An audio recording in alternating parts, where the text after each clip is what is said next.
Waimbaji wawili, kanisa moja, tuzo moja tu, lakini nyuma ya nyimbo tamu, nyuma ya mikono iliyoinuliwa mbinguni, nyuma ya sala na sifa, kulikuwa na chuki iliyochemka polepole kama maji yanayoiva. Mtu mmoja alipoteza zaidi ya tuzo, alipoteza roho yake yenyewe, na mtu mwingine aliyeamini alikuwa mshindi, aligundua kwamba ushindi mkubwa zaidi angeweza kuwa unagharimu kila kitu alichokipenda. Ungana nami tuiangalie simulizi hii mwanzo mpaka mwisho.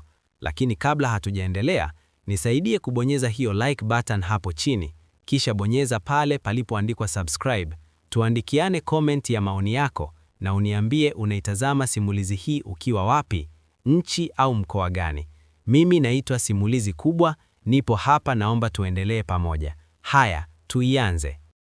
Katika mji mkubwa wa Dar es Salaam, siku moja za Oktoba, habari moja ilizagaa kanisa baada ya kanisa kama upepo wa bahari. Shirika la makanisa ya Kiinjili kusini mwa Tanzania lilikuwa limetangaza mashindano makubwa ya kwaya yaliyopewa jina la Sauti ya Kanisa. Makanisa yote yaliyotaka kushiriki walipaswa kuwasilisha maombi yao ndani ya wiki 2. Tuzo ilikuwa kubwa, si fedha tu bali heshima ya kudumu, picha kwenye ukuta wa jengo kuu la shirika na fursa ya kuimba mbele ya mkutano wa kimataifa wa Kikristo unaofanyika Nairobi miezi 6 baadaye. Kwaya ya Kanisa la Uzima wa Milele, iliyojulikana kwa jina fupi la Kwanza, ilikuwa tayari imesikia habari hizo mapema asubuhi ya Jumatatu.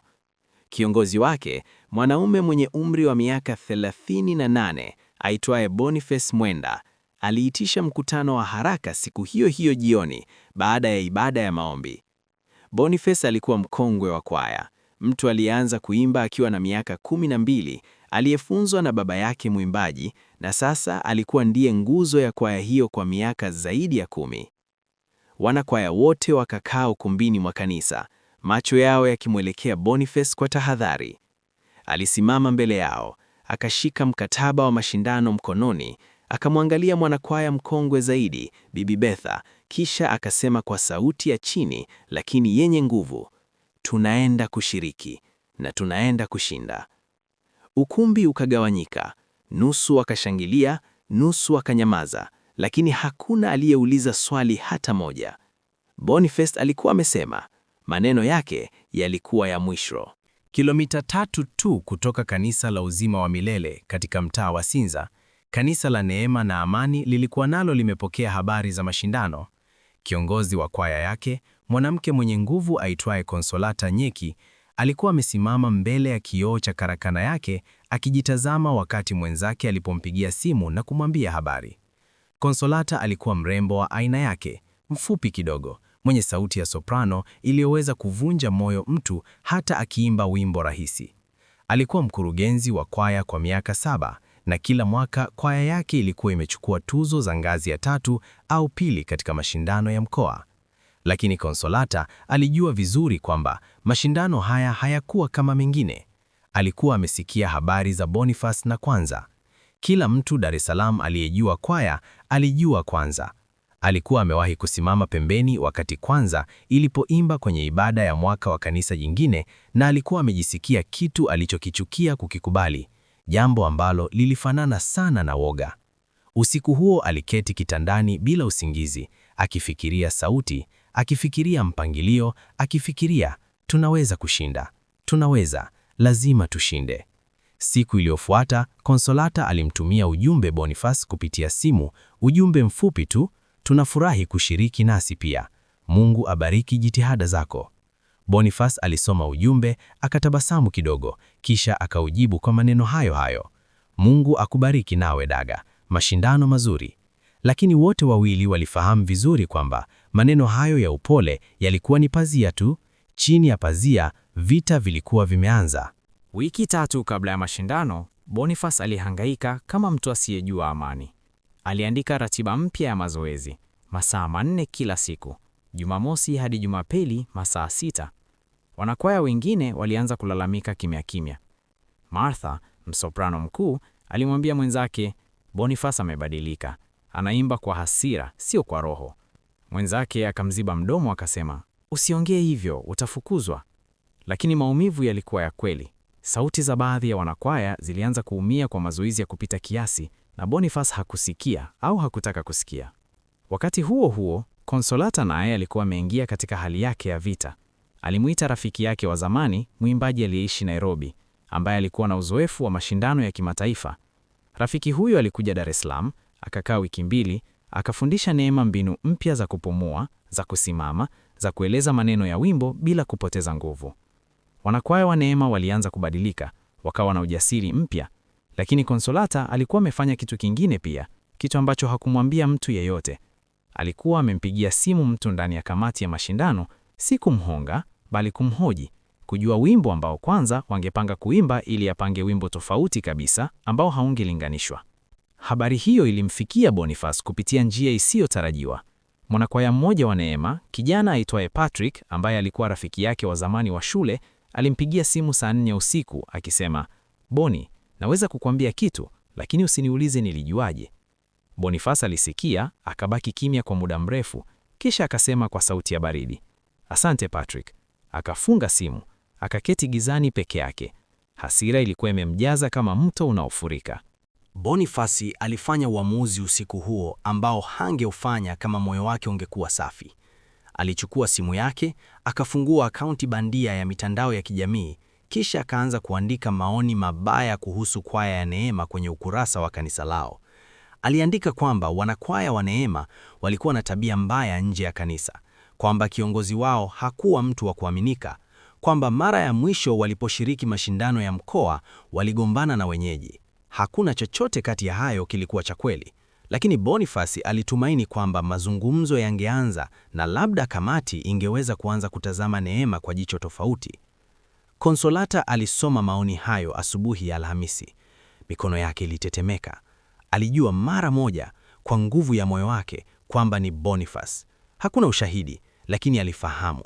Alimuita mwanakwaya wake mkongwe, Mzee Thaddeus, akamwonyesha.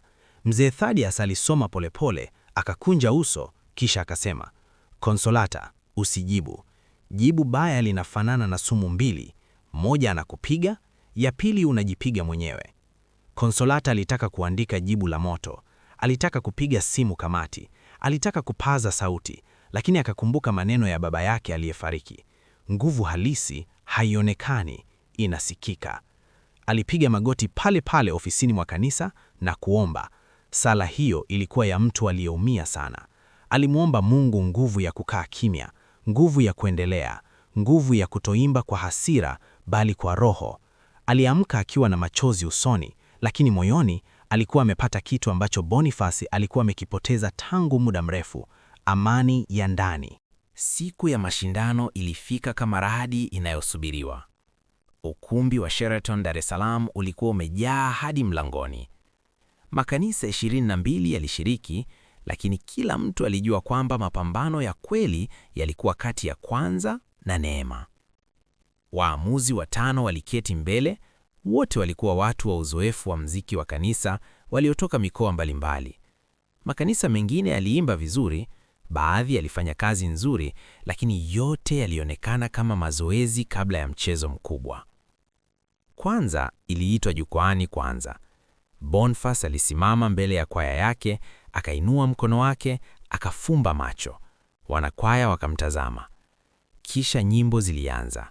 Sauti zao zilikuwa na nguvu, mpangilio ulikuwa sahihi, maelewano ya makundi 4 yalikuwa kamili. Hata watu waliowapingia walipiga makofi ya kweli. Boniface aliimba akijua wanaimba vizuri, lakini moyoni kuna kitu kilichomkera, kitu ambacho hakuweza kukieleza, kana kwamba sauti zao zilikuwa na nguvu ya teknolojia lakini hazikuwa na uhai. Kisha Neema iliingia jukwaani. Consolata alisimama mbele ya kwaya yake, akavuta pumzi moja ndefu, kisha akageuka na kumwangalia Kwanza, mwanakwaya wake wa tena wa kwanza ambaye alikuwa amepona homa ya haraka tu wiki iliyopita. Akatabasamu kwake. Kisha akageuka jukwaani. Na hawakuimba tu, waliomba kwa wimbo. Sauti ya soprano ya Consolata iliinuka kama asubuhi, ikafika mahali ambapo ukumbi ulikuwa kimya kabisa, na katika ukimya huo machozi ya mtu mzima yalianza kutiririka. Mwisho wa wimbo wao, ukumbi ulipigia makofi kwa dakika 4 mfululizo. Maamuzi ya waamuzi yalitangazwa saa 3 jioni. Jina la kwanza lilitangazwa, Neema na Amani, Consolata Nyeki, mshindi wa kwanza. Ukumbi ulipasuka kwa shangwe. Consolata alidondoka magoti jukwaani akalia. Wanakwaya wake wakamzunguka, wakimkumbatia, wakilia naye. Ilikuwa picha ya furaha ya kweli ya watu waliofanya kazi kwa moyo na kupata tunda lake. Boniface alisimama pembeni akitazama. Uso wake ulikuwa wazi bila hisia, lakini mikono yake ilishikana sana hadi kuumia. Baada ya sherehe, wakati watu wengi walipokuwa bado ukumbini, Boniface alitoka nje, akaenda njiani, akaketi kwenye ukuta wa nje wa ukumbi. Usiku ulikuwa umeingia, upepo wa bahari ukipita taratibu. Kijana mmoja kutoka kwaya yake, Emmanuel, alikuja kumkuta. Akaketi karibu naye kimya kimya. Baada ya muda, Boniface alisema, "Tulifanya vizuri nzuri." Emmanuel akasema, "Ndiyo, tulifanya vizuri sana." Boniface akasema, "Basi kwa nini nauma hivi?" Emmanuel hakujibu mara moja. Kisha akasema, "Sijui kiongozi, lakini labda maumivu si kwa sababu tumeshindwa. Labda ni kwa sababu unajua jinsi tulivyopigana vita hivi." Maneno ya Emmanuel yalimchoma Boniface kama mkuki. Akafumba macho, akakumbuka akaunti ile ya uongo, maoni yale ya uongo, maneno ya uongo. Alikumbuka jinsi ambavyo katika kujaribu kushinda, alikuwa amefanya vitu ambavyo havikuwa yeye. Alikuwa amebeba mzigo wa ushindi, lakini amepoteza kitu cha thamani zaidi, heshima ya nafsi yake mwenyewe. Wiki moja baadaye, Boniface alimpigia simu Consolata. Simu ilingoja muda mrefu kabla hajajibu. Alipojibu, sauti yake ilikuwa ya tahadhari.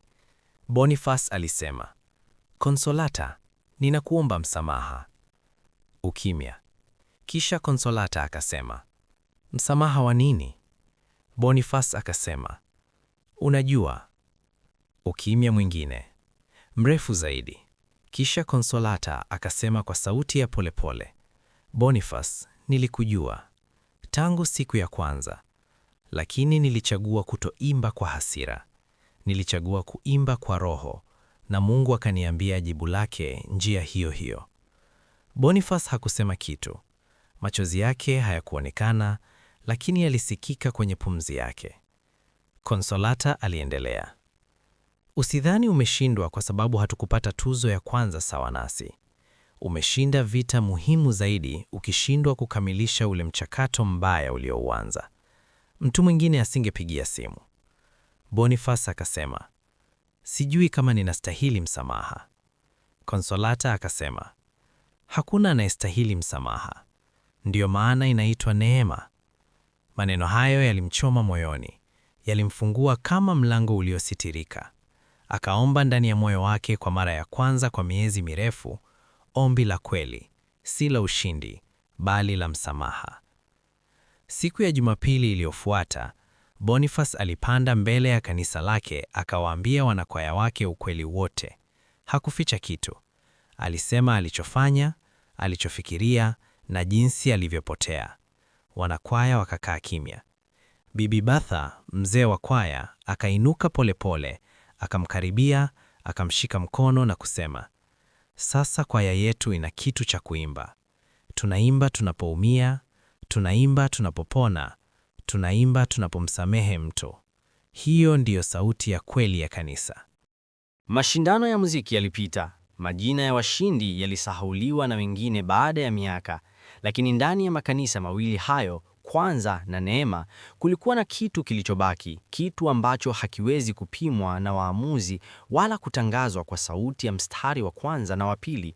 Consolata aliendelea kuongoza kwaya yake, na sasa aliimba na undani mpya, kwa sababu alikuwa amejifunza kwamba kimya kinaweza kuwa nguvu zaidi ya kelele. Boniface alibadilika pole pole, kama mto unaobadilisha mkondo wake baada ya mvua kubwa. Wanakwaya wake walisema sauti yake ilipata kitu kipya, kitu cha ndani ambacho hakikuwepo kabla. Kwa huzuni ya kujifunza, kwa furaha ya msamaha na kwa fundisho ambalo halipaswi kusahaulika, vita vya mziki vinaweza kuua roho ya mziki wenyewe. Lakini mtu anapochagua imba kwa moyo badala ya imba kwa ushindi, hapo ndipo mziki wa kweli unaanza, na hapo ndipo Mungu anasimama na kusikia. Simulizi hii imeandikwa na Simulizi Kubwa. Kama unahitaji simulizi zetu zaidi, ingia YouTube uandike Simulizi Kubwa, utakutana na simulizi zetu nyingi. Bonyeza hiyo picha, utakutana na ulimwengu wetu wote.